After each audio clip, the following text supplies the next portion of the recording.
جاءني أحد الشباب منذ فترة ماضية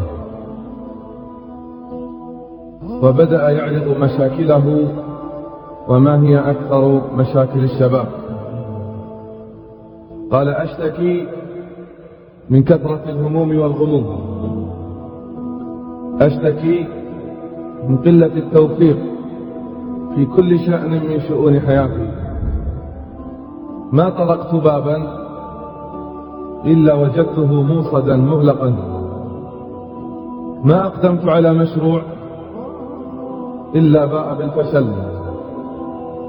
زيادة على هذا وجع يلازمني في بطني، عرضت نفسي على الأطباء، تنقلت من مكان إلى مكان طلبا عن العلاج ولم أجده.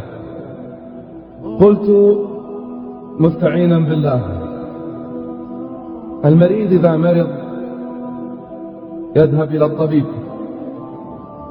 والطبيب ينظر في أعراض المرض ثم يبدأ بتشخيص المرض، فإذا اكتشف العلة واكتشف المرض نصح بالدواء.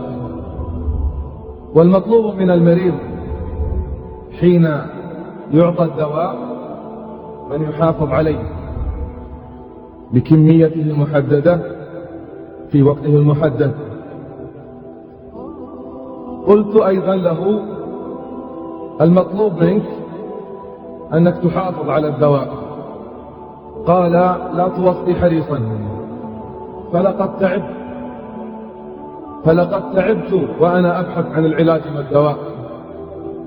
همومي كثيرة، مشاكلي كثيرة، آلامي التي أقضت مضجعي فلا أهنأ بطعام ولا بشراب ولا بمنام. قلت: العلاج موجود، لكن المطلوب منك أنك تحافظ على العلاج وتداوم عليه. قال: وما هو؟ قلت: 5 صلوات، 5 صلوات في اليوم والليلة، من أداهن حيث ينادى بهن، يعني في المساجد، من أداهن حيث ينادى بهن كن له نورا وضياء وبرهانا يوم القيامة، ومن ضيعهن ضيعه الله يوم القيامة. فمن اتبع هداي فلا يضل ولا يشقى. وأي هدى أعظم من المحافظة على الصلوات؟ هذا هو العلاج، هذا هو علاج ذلك الشاب وعلاج مشاكل كل واحد منا. أن يطرق باب الطبيب 5 مرات، وأن يرتمي بين يديه ويرفع إليه الحاجات والمسائل ويبتهل إليه بالدعاء والتضرع. والله لن تحل مشاكلنا ولن تكشف همومنا ولن تتبدل أحوالنا إلا إذا استقمنا في الصلوات. حالنا مع الصلوات يبكي العين ويدمي القلب ويقطع الجبين.